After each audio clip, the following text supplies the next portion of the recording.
Je donne le droit de réplique à l'auteur de cette motion, Mme la députée de Montarville. Vous avez 10 minutes de droit de réplique. À vous la parole.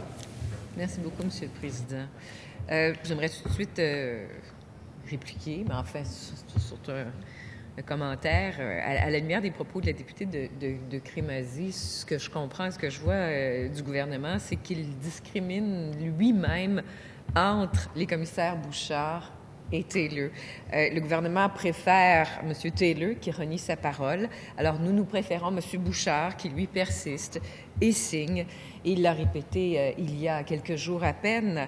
Il dit qu'il faut légiférer de façon préventive, s'il le faut, avant qu'une autre crise ne survienne. Et il préconise, oui, la motion que je vous ai soumise, Monsieur le Président, aujourd'hui, d'interdire le port de signes religieux pour les personnes en position d'autorité coercitive, comme il le recommandait dans ce rapport. Alors, tout est une question de perspective.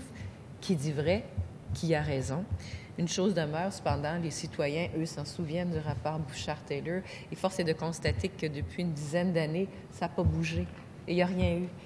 Et on leur doit bien ça aux citoyens d'arriver, justement, à une solution.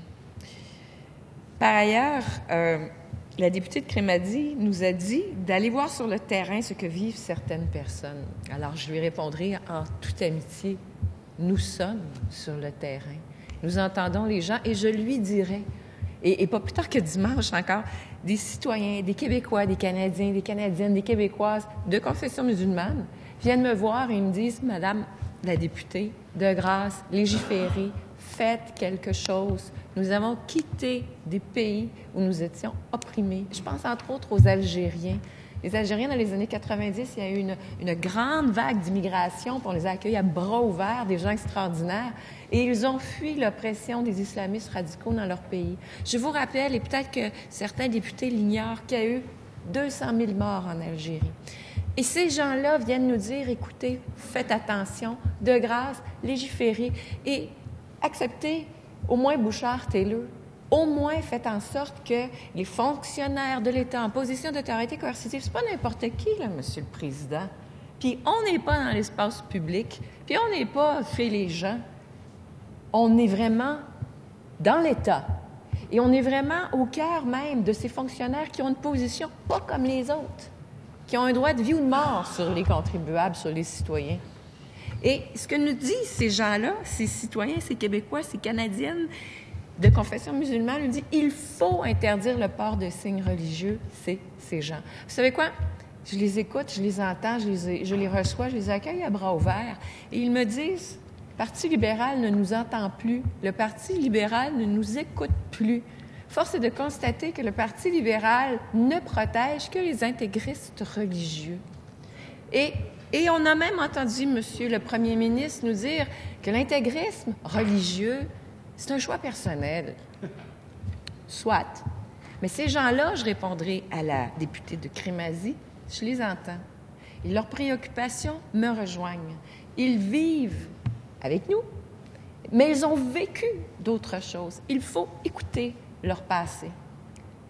Et je pense à tous ces noms. Nadia, Fatima, j'en passe. Il y en a une longue liste. Mais toutes ces femmes et ces hommes qui nous disent qu'il faut faire quelque chose, et ce sera un minimum, le message serait très, très fort.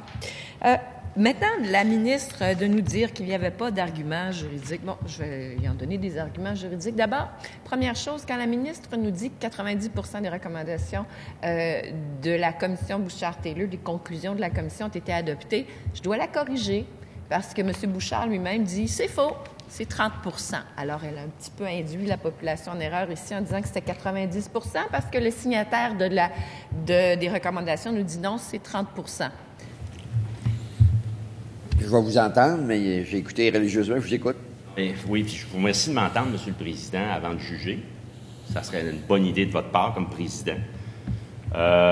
Dire d'un collègue qu'il a induit la population en erreur, c'est clairement inférer des motifs. Non seulement que c'est à l'index de notre code, si vous voulez de la jurisprudence, je vais vous le dire, mais dire qu'un collègue a induit la population en erreur, c'est imputer des motifs en vertu de l'article 35. Je vous dis très respectueusement, je ne peux pas voir quel motif, parce qu'elle a dit avant. Vous en avez une. vous écoutez religieusement et il n'y a pas de motif. C'est un point de vue. Ça allait bien, là. Ça allait bien. J'ai entendu des choses qui ressemblaient à un point de vue que j'ai entendu le contraire. J'ai pas dit un mot parce qu'il était correct, il était respectueux. Alors, veuillez poursuivre. Merci, Monsieur le Président. La ministre ou le gouvernement, dans leurs propos, ne veulent pas concevoir le fait qu'il est possible de légiférer, que ce n'est pas illégal de légiférer, que ce n'est pas mal d'édicter un interdit de port de signes religieux.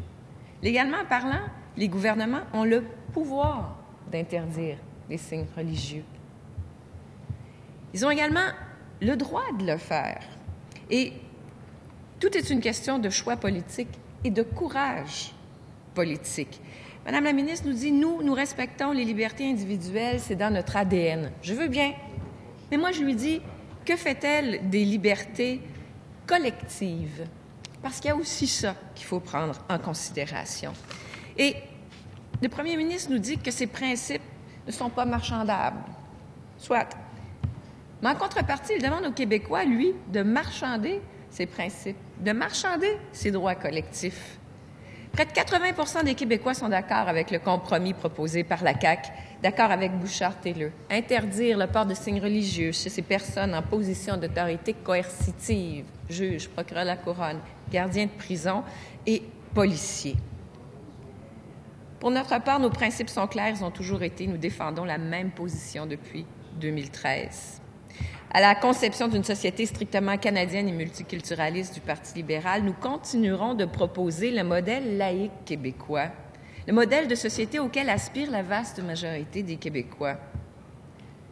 Il y a d'ailleurs, Monsieur le Président, rien d'intolérant à défendre la laïcité. Et le problème, je le dirais à mes collègues du gouvernement, c'est que ce débat de société n'a pas été fait. Il n'est pas fait avec le projet de loi 62 actuellement parce qu'il n'est pas question de laïcité, ce qui est très pernicieux quant à moi, puisque les gens pensent que laïcité égale les gens pensent que neutralité égale laïcité, mais comme le disait à juste titre mon collègue du gouvernement, c'est pas la même chose. La neutralité, c'est une chose, la laïcité, c'est une chose. Ce débat n'a pas été fait. Nous n'avons pas débattu là-dessus, pourtant nous devrions le faire. Affirmer la laïcité de l'État, c'est affirmer aussi l'identité québécoise. Les officiers de l'État en position d'autorité doivent être neutres. Ça doit se voir, Monsieur le Président. Ils sont si importants, ces employés de l'État en position d'autorité coercitive. Ils représentent l'État. Ils ont un droit si grand sur les contribuables, sur les citoyens, qu'ils ne doivent pas représenter autre chose que l'État. Ils ne doivent pas porter de signes religieux. Sur cette base-ci. Et je vous dirais, si on pousse la réflexion, vous savez, actuellement, les employés de l'État, Monsieur le Président, ils n'ont pas le droit de porter des macarons politiques, d'afficher leurs convictions politiques, d'afficher des discours anti-gouvernementaux ou encore anarchiques. Hein? C'est le gros bon sens, Monsieur le Président. C'est des questions évidentes.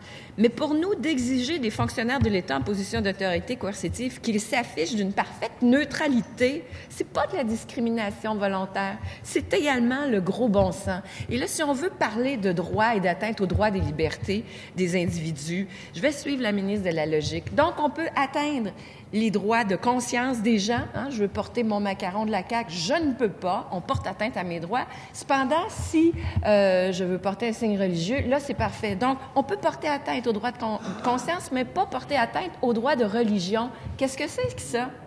Donc, je vous rappelle qu'on peut légiférer.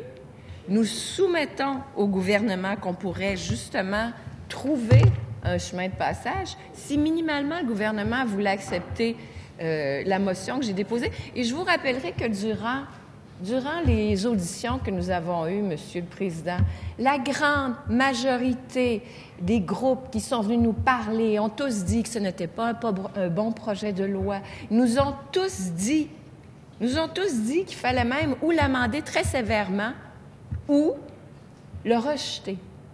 Alors, je tends la main à nouveau à la ministre. Nous pourrions trouver un compromis ici tous ensemble. Nous pourrions. Je doute qu'elle le fasse. Je doute, de toute façon, elle m'a confirmé qu'il n'était pas question qu'elle appuie cette motion. C'est dommage, parce qu'en quelque part, c'est aussi renier ce que la grande majorité des Québécois souhaitent. Alors voilà, ça conclut, Monsieur le Président, ma présentation. Nous voterons pour notre motion. Alors, je vous remercie.